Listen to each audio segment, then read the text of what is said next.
ہم نے 5-6 کنٹریز پر قبضہ کرنا ہے اور یہ ہمارا پلان ہے، لیکن ہم نے ایک دوسرے سے زیادہ دشمنی لینی ہے، اور ہماری دشمنی ان سے نہیں ہے اور نہ ہی ان سے خدشہ ہے، ایک دوسرے سے ہماری دشمنی زیادہ ہے، ٹھیک ہے نا۔ یہ انتہائی افسوسناک، اور یہ کلپ آج کل چونکہ وائرل تھا اس لیے آپ کو بتانا بہت ضروری تھا۔ آ جائیے بھائی، یہ خرم دستگیر صاحب نے کیا کہا ہے، یہ آپ دیکھیں گے تو آپ کے رونگٹے کھڑے ہو جائیں گے، آپ سوچنے پہ مجبور ہوں گے بھئی یہ نون لیگ کے اندر کیا ہو رہا ہے۔ اگر یہ ہو رہا ہے ایسے ہی ہے، خرم دستگیر نے یہ بیان کیوں دیا؟ کیا یہ بیان اس لیے دیا کہ ان کو پوسٹ نہیں دی جا رہی، یا واقعی یہ بیان حقیقت پر مبنی ہے؟ اور میں سمجھتا ہوں کہ یہ بیان حقیقت پہ مبنی ہے۔ میں سمجھتا ہوں انہیں بہت ہمارے دوست ہیں عمار مسعود صاحب، ان کو انٹرویو دیا ہے انہوں نے، اور اس پہ بہت ساری باتیں کی ہیں خرم دستگیر صاحب نے، بہت سوچنے پہ مجبور ہے۔ آپ ان کا چہرہ پڑھیں، اس سے پتہ چل جائے گا۔ خرم دستگیر کوئی 3rd-4th ٹیئر کا بندہ نہیں ہے، وہ نون لیگ میں 1st ٹیئر کا بندہ ہے، وہ وفاقی وزیر ہے۔ خرم دستگیر صاحب وہ ہیں جو کہہ رہے تھے کہ بھائی ان کے والد صاحب جو کہ غالباً بیمار ہیں، تو وہ جب نواز شریف صاحب گجرانوالہ میں آ کے ٹکٹس تقسیم کر رہے تھے تو انہوں نے کہا کہ وہ جب تک نہیں آئیں گے خرم دستگیر صاحب کے والد دستگیر صاحب، تب تک میں ٹکٹس تقسیم نہیں کروں گا۔ تو کہہ رہے ہیں وہ بیمار تھے، وہ آ نہیں سکتے تھے، تو بعد میں ان کو لایا گیا وہاں پہ اور اتنی عزت سے نوازا گیا، اور انہوں نے کہا کہ جب جس کو یہ کہیں گے، ان کا بیچ میں جو ان پٹ ہے وہ ضروری ہے، جس کو یہ کہیں گے میں انہی کو ٹکٹس دوں گا۔ آج ان کا بیٹا کہہ رہا ہے خرم دستگیر، اور اتنا نون لیگ سے وفادار اور وفاقی وزیر، ایک دفعہ کا نہیں کئی دفعہ کا، اتنا سٹالورٹ نون لیگ کا، اور وہ کہہ رہے ہیں کہ جناب آپ یہ دیکھ لیں کہ میری نواز شریف صاحب سے پچھلے 1 سال سے کوشش کر رہا ہوں، ملاقات نہیں ہو پا رہی۔ اب میں ذرا تھوڑا سا نا یہ پہلے سن لیجئے، پھر بعد میں، کیونکہ یہ جب تک آپ سنیں گے نہیں تب تک آپ کو اس کی سمجھ نہیں آنی۔ یہ لیجئے۔ لاسٹ ملاقات نواز شریف سے کب ہوئی؟ سر لاسٹ ملاقات کو اب کہہ سکتا ہوں کہ 1 سال چند دن کم، جن دنوں وہ انٹرویوز کر رہے تھے پچھلے سال دسمبر میں، انہی دنوں میں، ان دنوں ملاقات ہوئی تھی، اس کے بعد تو نہیں ہوئی۔ آپ نے کوشش کی؟ جی میں نے کافی کوشش کی، الیکشن کے بلکہ اس سے پہلے بھی کوشش کی تھی جب وہ لندن سے آئے تھے، اس کے بعد بھی، اور الیکشن کے بعد تو کافی دفعہ کوشش کی ہے، لیکن اس میں کامیابی۔ ووٹ کو عزت دینی تھی آپ نے، سر وہ کدھر گیا؟ وہ کہاں کھو گیا نعرہ؟ اب تو آپ یہ نعرہ نہیں لگا سکتے گیون دا جی اب اس نعرہ لگانے کی جو کریڈیبلٹی ہے وہ نہیں رہی ہمارے پاس۔ کوئی طریقہ کار ہو سکتی ہے اگر کبھی قائدین یہ سمجھیں کہ بھئی اس کے لیے پھر اپنی حکومتوں کی قربانی دینی پڑے گی۔ کہ مسلم لیگ نون کے لیے آج جب ہم 2024 کے اختتام پہ سب سے بڑا چیلنج جو ہے وہ ہے ابلاغ، کمیونیکیشن۔ پوری دنیا میں جب سے یہ سوشل میڈیا اور خاص طور پہ موبائل فون کے اندر جو انٹرنیٹ کنیکٹیوٹی ہے، ایک پوری نسل جوان ہوئی جس نے لیپ ٹاپ دیکھا بھی نہیں، وہ سارا کچھ ان کے لیے کمپیوٹر، لیپ ٹاپ، ان کا وہ فون ہے جو ان کے ہاتھ میں جو انٹرنیٹ سے کنیکٹ ہے۔ تو شاید غالباً مسلم لیگ نون جو ہے وہ ابھی تک ڈیسک ٹاپ کمپیوٹر کے دور میں ہے۔ لیپ ٹاپ تو آپ بانٹتے رہے۔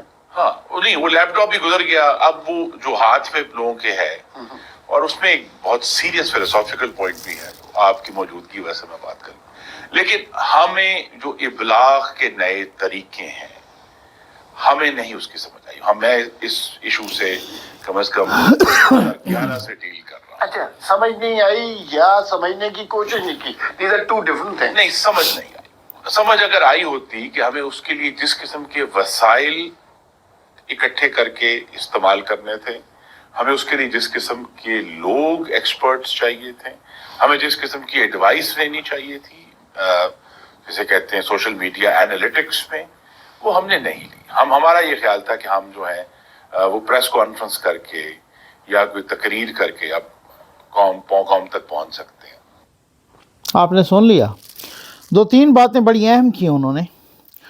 وہ بات یہ کرنا چاہ رہے ہیں کہ میں نے نواز شریف صاحب سے کوشش کی، لیکن میری بات نہیں ہو پائی.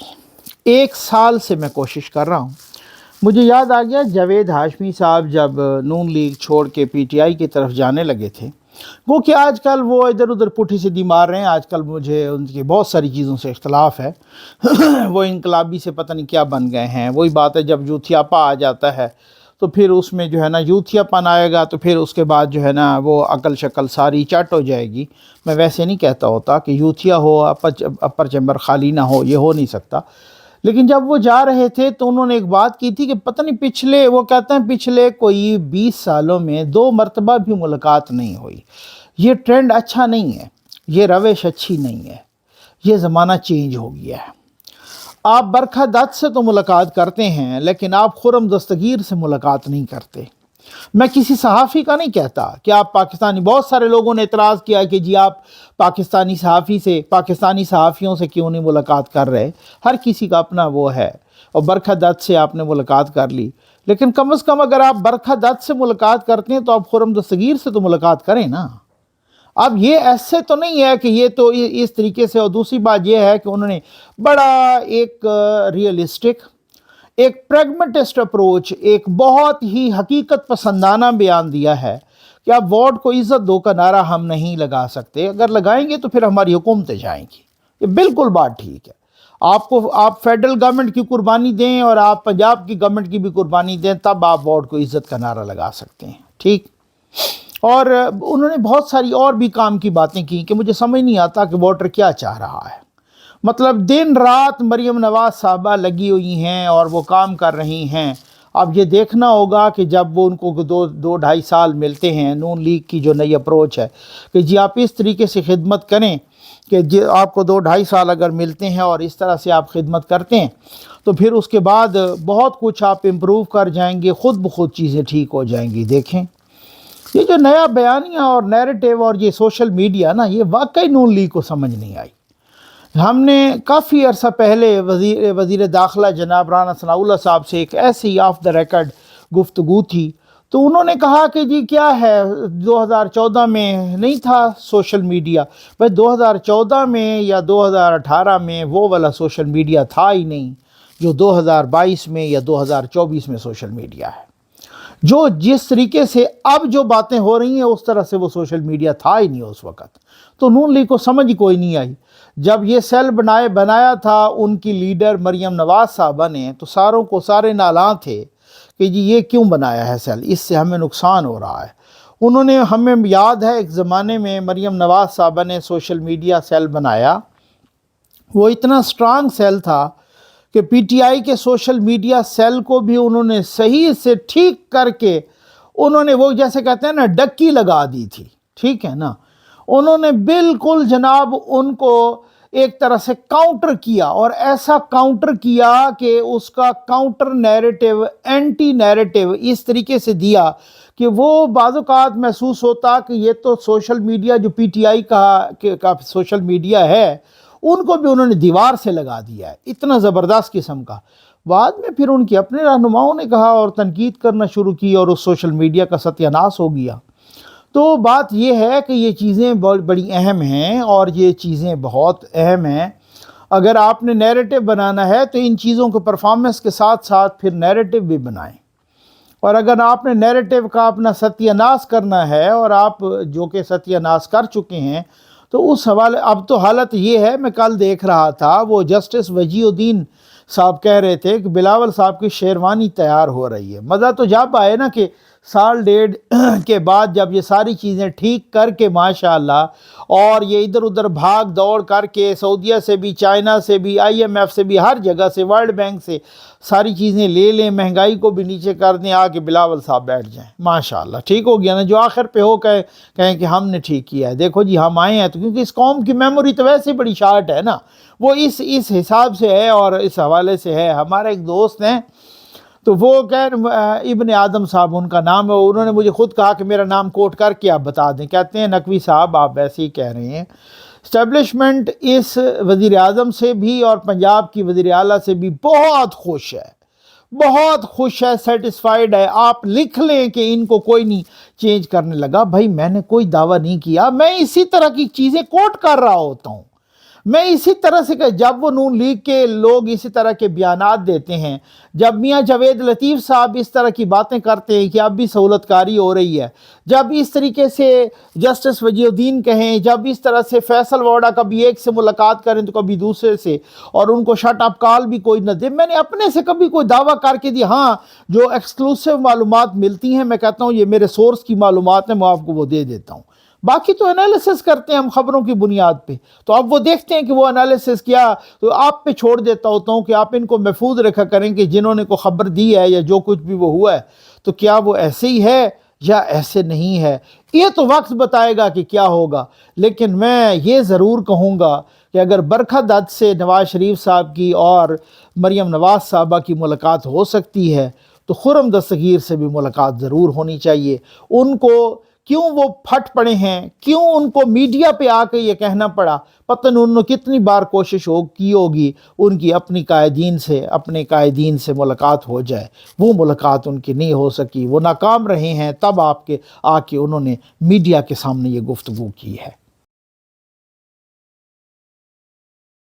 ہم ظفر نقوی صاحب سے اپیل کرتے ہیں کہ جس طرح اس نے ہزاروں اور سینکڑوں مساجد کے لیے پانی کا انتظام کیا، وضو خانے کا انتظام کیا ہے، تو اس طرح ہم بھی اس سے اپیل کرتے ہیں کہ ہمیں بھی اپنی مسجد کے لیے، ہمیں اچھا ضرورت ہے مسجد کے پانی کی، وضو خانے کی، اس کے لیے ہم اسے ریکویسٹ کرتے ہیں کہ ہمیں بھی یہ لگوا کر دیں دیں۔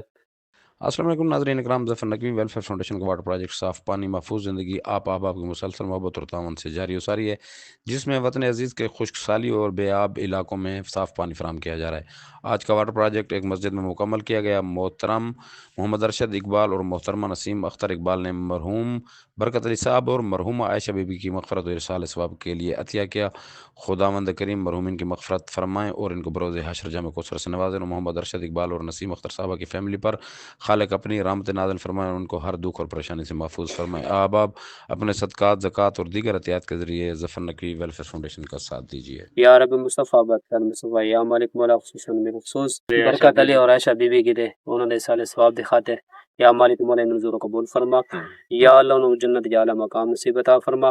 پانی پلانے کو حدیث مبارکہ میں صدقہ جاریہ فرمایا گیا ہے، جس کا ثواب مرنے کے بعد انسان کو ملتا رہتا ہے۔ نلکا، ٹینکی، کنواں، ٹیوب ویل وغیرہ کی شکل میں غریبوں اور ناداروں کی پانی کے انتظام کرنا مرحومین کے سال ثواب اور ان کے لیے اجر آخرت اور صدقہ جاریہ ہے۔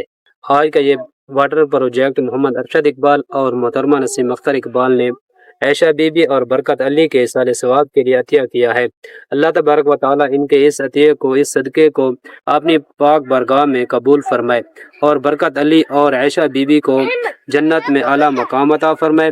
اللہ تعالیٰ ظفر نقوی ویلفیئر فاؤنڈیشن کے تمام ڈونرز کو خوشیاں عطا فرمائے اور ان کو اپنی حفظ و امان میں رکھے، اور یہ جو اللہ تعالیٰ کے گھر کو آباد کرتے اللہ تعالیٰ ان کے گھر کو بھی آباد کرے، آمین۔ حدیث پاک میں ہے کہ پانی پلانا مغفرت اور بخشش کا باعث ہے، اور یہ نہایت معمولی عمل ہونے کے باوجود ثواب، اجر آخرت اور خوشنودی اور رب کا نہایت بڑا ذریعہ ہے۔ محمد ارشد اقبال اور نسیم اختر اقبال، اللہ تعالیٰ ان کا یہ تمام کرنا اپنی برگاہ میں قبول فرمائے اور ان کے گھر میں، جان میں، کاروبار میں برکت عطا فرمائے، اور عائشہ بی بی اور برکت علی کو اللہ تعالیٰ جنت الفردوس میں اعلیٰ مقام عطا فرمائے۔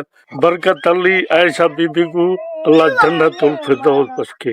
محمد ارشد اقبال، نسیم اختر اقبال، اللہ انہاں دے مال جان وچ برکت گھتے۔